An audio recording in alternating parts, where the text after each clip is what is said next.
would bet $1 million that every single person in this room has heard of Martin Luther King Jr. I would bet the same amount of money that you all have heard of the I Have a Dream speech and solving your problems using nonviolent methods. I would bet significantly less money that everyone in this room has heard of the Black Panther Party.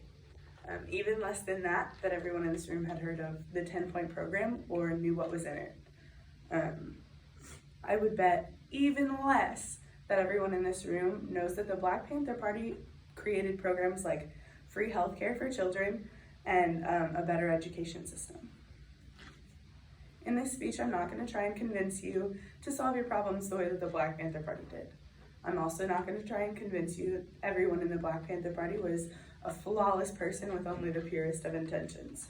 I am going to try and explain the pieces of the Black Panther Party's history that your U.S. history classes probably didn't.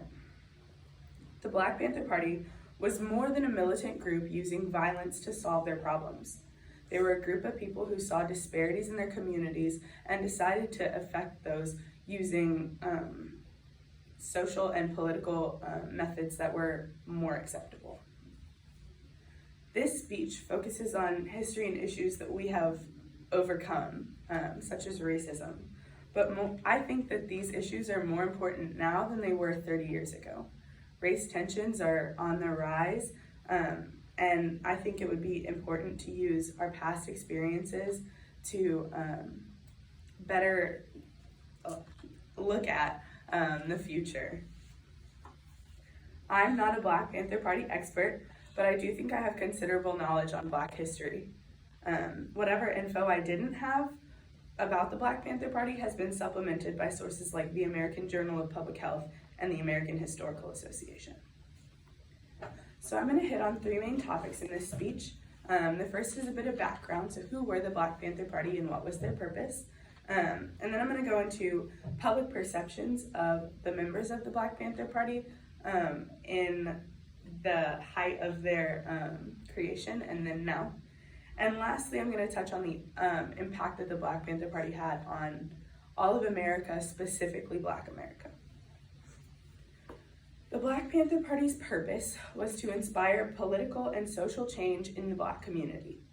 They did this through things like free breakfast for children in schools. And they did this because they saw hunger and lack of access as a form of oppression, and therefore as a form of violence. The Journal of Public Health states that they transformed health in their communities through creating health centers and giving access to resources that were health related that the Black community had never had before. I believe that the Black Panther Party was vilified due to a misconception that they were solely focused on violence. The Black Panther Party used violence as a form of self-defense. In terms of self-defense, they defined it more broadly than we do now. They weren't necessarily only defending against, like bombs and guns and things like that. They also saw forms of oppression like hunger and lack of resources and poverty as acts of violence against their community. So their self-defense of those things was done through like the health centers and free breakfast for children, etc.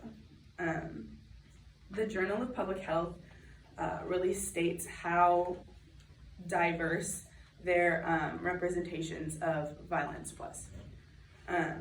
Patterns of Prejudice, which is a journal, goes through their 10-point program, and very few even mention violence, even the more broad definition that I just gave you of violence.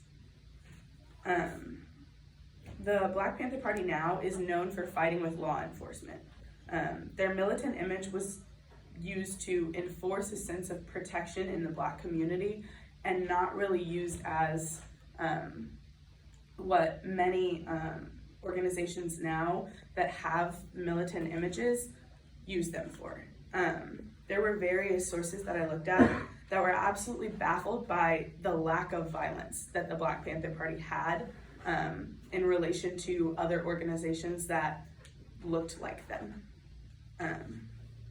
Their uniforms were meant to intimidate certain groups because it's a lot easier to protect your community if the people you're protecting them from are scared of you. Think about American cops. The Black Panther Party had an important and consequential impact on all of America, specifically Black America. The Journal of Public Health states the importance of the health centers that they created in their time and documents that some of those are still standing now in communities like Oakland. The new Black Panther Party, which is not at all the same as the original Black Panther Party, but does use the image and prominence from the Black Panther Party to be more widely influential now. That would not be possible if it weren't for the Black Panther Party. The new Black Panther Party would have significantly less traction in the world if it weren't for the image that they use.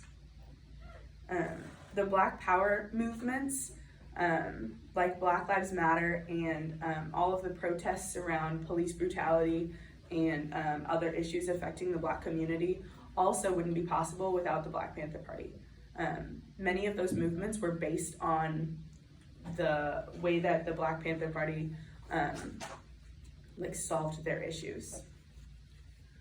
So I hope that you guys have learned that the actual purpose of the Black Panther Party was to inspire social and political change, and that they've been vilified due to a misconception as a radical, violent, and militant group.